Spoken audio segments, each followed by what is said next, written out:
Hello team, welcome back to our nutrition discussion.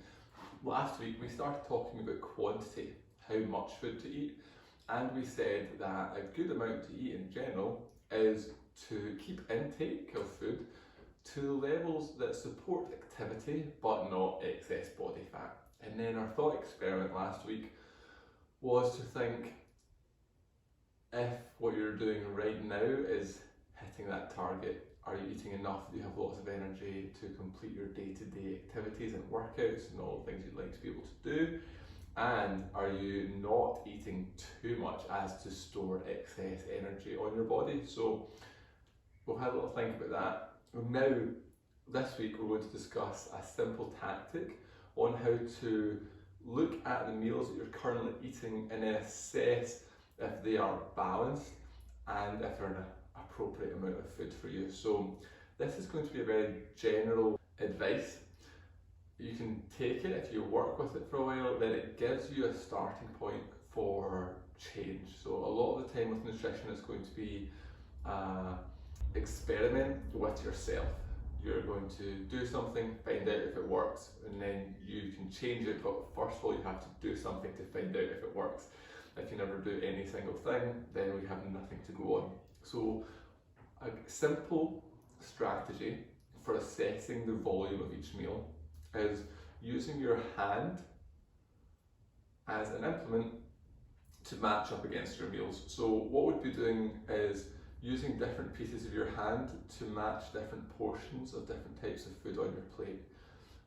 If you're a male, I'm going to assume that you're larger than most females, and if you're a female, I'm going to assume that you're smaller than most males. So when we start with this, the men are going to get more food. But again, remember, it's just a starting point. So what we would do is each time we sit down to eat, we would use your palm as your meat or your protein. You would use your thumb as your fat. You would use the size of your fist as your vegetables. And then you would use your cupped hand for your starches. So remember we said meat and vegetables, nuts and seeds, some fruit, a little starch, no sugar. So it would be eat meat and vegetables, nuts and seeds, and then some fruit and a little starch. Okay. Men are going to have 2 portions of each thing at each meal. So when you sit down, you would want a protein or a meat that is the size of 2 of the palm of your hand. You would want an amount of fat, so nuts or seeds or oils, maybe avocado, the size of 2 of your thumb. You would want 2 fists of vegetables, and you would want 2 cupped hands of starch or fruit, so the slightly more dense carbohydrates. If you're a female, then we'll be doing 1 palm, 1 thumb, 1 fist, and 1 cupped hand.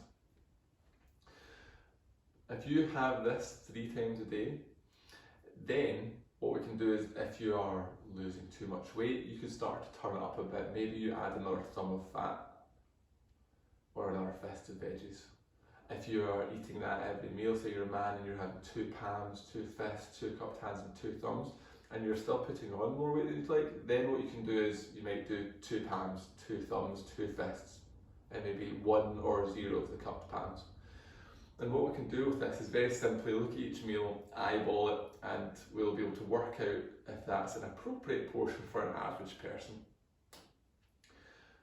This is always a starting point, so remember it's not absolutely set in stone, but it's a nice way to, if you have a meal and you see there's vegetables and there's potato and rice and there's some oil, but there's no protein, then you can be like, oh, where's my palms of meat, palms of protein? So the little thought experiment for you this week is, when you're having a meal, you could compare yourself to that hand portioning. I didn't make this up, I learned it on a nutrition course I did, Precision Nutrition Level 1, and I don't claim to have made it up. I think it's a cool idea, I'm stealing it and I like using it. So for more of an infographic, so you can see sort of what that might look like in practice more, or for more nuanced things, like if you think a crisp is somewhat a starch but somewhat a fat, I almost said fart, then if you check out that infographic below, there's a couple more ideas on how to measure things that might not absolutely fit in with this, and things like alcohol and crisps. But anyway, the thought experiment for this week is, think about this, Does this look something like your meal? Is that going to be a good starting point for you? Team, this has been a strategy on how to start thinking about appropriate quantities for what to eat. On 3, 1, 2,